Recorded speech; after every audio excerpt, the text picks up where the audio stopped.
अस्सलाम वालेकुम दोस्तों, मेरा नाम है सऊद शाह और आज की वीडियो में मैं आपको बताऊंगा कि ये जो रिसेंटली गवर्नमेंट ने बजट 2023-24 पास किया है, इसमें प्रॉपर्टी मार्केट यानी रियल एस्टेट सेक्टर पे क्या असर पड़ेगा। क्या पहले से मौजूद भारी भरकम टैक्सेस में मज़ीद इजाफा कर दिया गया है या कहीं पे छूट भी दी है। ये सारी चीज़ें हम इस वीडियो में डिस्कस करेंगे। बड़े इंपॉर्टेंट पॉइंट्स मैं आपको बताऊंगा, लेकिन उससे पहले अगर आपने चैनल सब्सक्राइब नहीं किया तो इसको ज़रूर सब्सक्राइब कर लें। तो चलते हैं वीडियो की तरफ। तो दोस्तों, वैसे अगर बजट देखा जाए, जो इलेक्शन ईयर होता है उसमें कोई भी गवर्नमेंट हो वो बजट में बहुत बड़ा रिलीफ देती है ताकि उनको आने वाले इलेक्शन में ज़्यादा से ज़्यादा वोट्स मिल सकें। लेकिन अनफॉर्चुनेटली अभी इलेक्शन ईयर है, लेकिन ये गवर्नमेंट चाहते हुए भी ज़्यादा रिलीफ नहीं दे सकती क्योंकि IMF की सख्त शराइत हैं और IMF से लोन अप्रूव जब तक नहीं होता तो पाकिस्तान की मुश्किलों में आसानी नहीं होगी। तो इसीलिए अगर देखा जाए तो रियल एस्टेट की मार्केट, प्रॉपर्टी मार्केट के हिसाब से इस बजट में आम पाकिस्तानी के लिए कोई ज़्यादा चेंजेस नहीं हैं।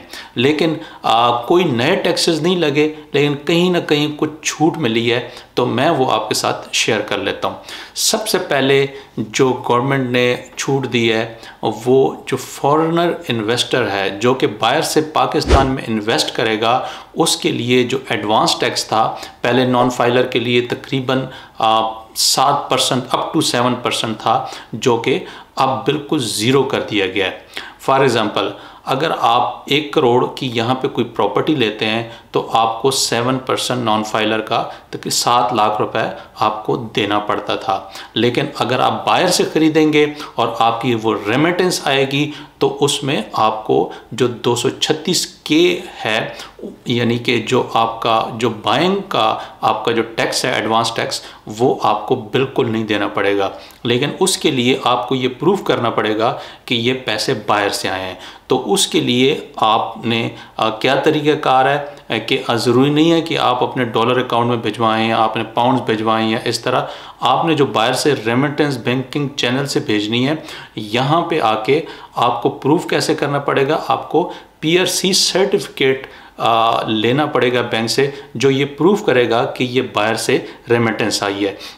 तो अगर आप बाहर से अपनी रकम भेजते हैं तो वो लाजमी, अगर ये ज़रूरी नहीं है कि आपने सिर्फ प्रॉपर्टी ख़रीदनी है तो उसके लिए आपने PRC सर्टिफिकेट रखना है, बल्कि वैसे भी, क्योंकि लेट से अगर आप मुझे भेजते हैं, मेरे अकाउंट में पैसे आ गए, कल मुझे जो है वो गवर्नमेंट पकड़ लेगी या PR पकड़ लेगी, आपके पास इतने पैसे कहाँ से आ गए, तो मैं कहाँ से प्रूफ करता फिरूँगा कि कहाँ से आए हैं। तो इसलिए मैं उनको PRC सर्टिफिकेट दिखाऊंगा। तो आप PRC सर्टिफिकेट जब दिखाएंगे तो आपका जो एडवांस टैक्स होगा वो 7 लाख है। अगर 3 करोड़ की चीज़ आप ले रहे हैं तो वो 21 लाख है, वो आपको बिल्कुल नहीं देना पड़ेगा। ये गवर्नमेंट ने इसलिए किया है कि बाहर से ज़्यादा से ज़्यादा रेमिटेंस आए, ज़्यादा से ज़्यादा पैसे आएँ, जो कि हमारे पास इस वक्त पाकिस्तान में शॉर्टेज है। नंबर 2, बैंक ने इस न्यू बजट 2023-24 में कंस्ट्रक्शन पे डिस्काउंट दिया है। यानी आप अपना घर बनाते हैं या कोई प्लाजा बनाते हैं या कोई भी कंस्ट्रक्शन करते हैं, आपको 5 लाख या 10% विच एवर इज़ लेस आपको डिस्काउंट मिलेगा।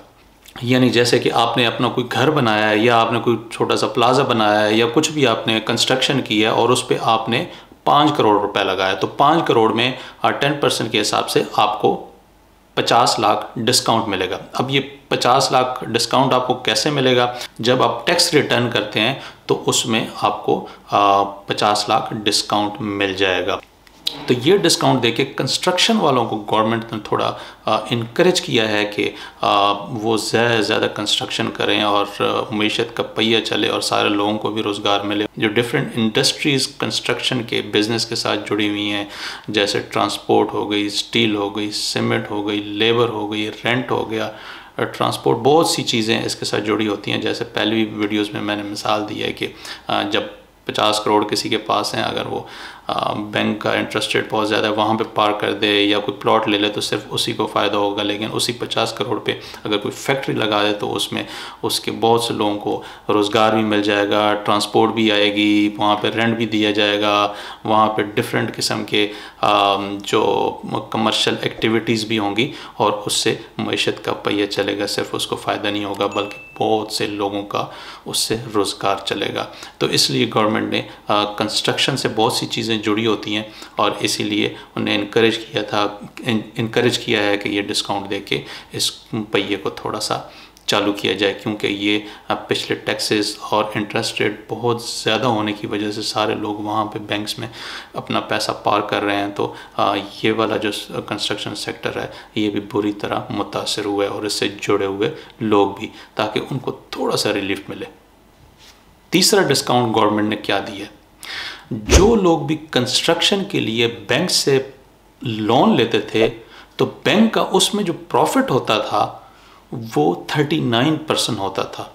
इसलिए जो लोग, क्योंकि जो कंस्ट्रक्शन होती है या इस तरह की कोई चीज़ होती है तो उसमें बहुत ज़्यादा सरमाया चाहिए होता है, और ये जो बड़े बड़े कारोबारी होते हैं ये सारा सरमाया अपना वहाँ नहीं लगाते बल्कि ये बैंक से लोन लेते हैं। इसलिए इसी तरह बैंक का कारोबार भी चलता रहता है और ये जो बिजनेसमैन होते हैं इनका भी आपस में लेन देन करके ये दोनों का कारोबार चलता रहता है। लेकिन उस पे बैंक जो है अपने प्रॉफिट में से 39% गवर्नमेंट को देता था। गवर्नमेंट ने इसीलिए जो लोन देने वाले बैंक्स थे उनने थोड़े इसमें रिलेक्टेंट थे कि हम ये ना दें क्योंकि हमें इतना टैक्स देना पड़ेगा। इससे अच्छा है कि हम डॉलर की market value, inter bank value और मार्केट वैल्यू में हेर फेर करके डॉलर इधर उधर करके हम उसमें क्यों ना कमाएं, जो हम इनको लोन भी दें उसमें बच्चे ना बचें, इसने लोन वापस देना नहीं देना, हमने गवर्नमेंट को जाके 39% पे कर देना। तो वो उससे ज़रा जो बैंक्स थे वो लोन देने से रिलेक्टेंट थे। अब गवर्नमेंट ने बैंक्स को एक अच्छा मुनाफा देते हुए उनको वो जो 39% जो 39% टैक्स था उसको कम करके 20% कर दिया है। यानी अब कंस्ट्रक्शन के लिए जो बैंक्स लोन देंगे उसमें उनको 39% के बजाय 20% टैक्स देना पड़ेगा। इसी तरह वो ज़्यादा से ज़्यादा लोन देंगे और जब लोन मिलेगा तो अगेन कंस्ट्रक्शन का पहिया चलेगा, और जिस वक्त कंस्ट्रक्शन का पहिया चलता है तो उसके साथ मईशत, डिफरेंट सेक्टर्स एग्जैक्टली चलते हैं। तो दोस्तों इस 2023-24 के बजट को जो रिसेंटली अनाउंस हुआ है, डिफरेंट लोगों ने अपने अपने एरियाज़ के हिसाब से, अपने अपने फील्ड के हिसाब से इसको एक्सप्लोर किया है, इसको देखा है कि उनके लिए क्या है, सैलरीड पर्सन के लिए क्या है। सैलरीड पर्सन के लिए मैं आपको बता दूं कि जो वैसे वो तो सबको पता चल गया है कि जो कि गवर्नमेंट एम्प्लॉय हैं उनके 18 ग्रेड से जो नीचे हैं उनके 35% सैलरी में इंक्रीज़ हुआ है, और 18 ग्रेड से जो ऊपर हैं उनकी 30% सैलरी में इंक्रीज़ हुआ है। लेकिन पाकिस्तान में सिर्फ 90% तो दूसरे हैं जो कि सरकारी मुलाजिमीन नहीं हैं, और वैसे उनकी तनख्वाहें तो रेगुलर बढ़ती रहती थी, इनकी नहीं बढ़ी थी सरकारी। ये अच्छा हुआ है, हालांकि मैं जो है प्राइवेट जॉब करता हूँ, लेकिन ये है कि जो प्राइवेट लोग हैं उनके लिए कोई चेंज नहीं आया, उनका जो टैक्स है वो भी कम नहीं हुआ। ये जो प्रपोज़ किया गया था वो ये किया गया था कि उस पर तकरीबन 20% तक टैक्स कम कर देगी गवर्नमेंट, लेकिन IMF की शराइत की वजह से वो टैक्स भी कम नहीं हुआ। यानी जो कि प्राइवेट कंपनीज़ में जॉब करते हैं उनके लिए इस बजट 2023-24 में सैलरी पे टैक्स का कोई डिफरेंस नहीं है, कोई फ़र्क नहीं पड़ा। हाँ, लेकिन ये है कि हम प्रॉपर्टी या रियल एस्टेट के हवाले से बात कर रहे हैं कि उसमें क्या है, हम अपने सेक्टर को देख रहे हैं।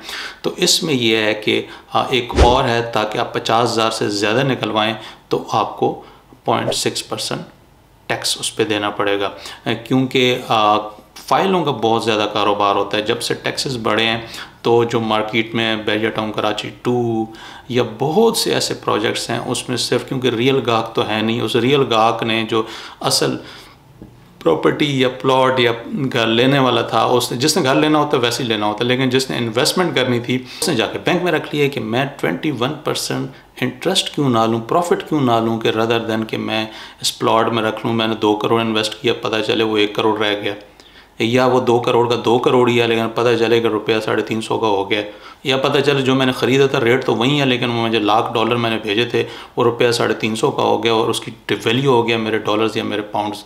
तो इससे बेहतर है कि मैं बैंक्स में ही रखूँ या बाहर ही कहीं इस जगह पे मॉर्गेज में या कहीं पे मैं इन्वेस्ट कर लूँ। तो दोस्तों यहाँ पे तो सिर्फ फाइल्स का काम ही चल रहा है, जो कि आपस में डीलर्स हैं वो ले रहे हैं, जो प्रोजेक्ट्स ऑनर हैं वो उनको फाइलें दे रहे हैं, ले रहे हैं, और उसमें कोई बैंकिंग सेक्टर नहीं होता।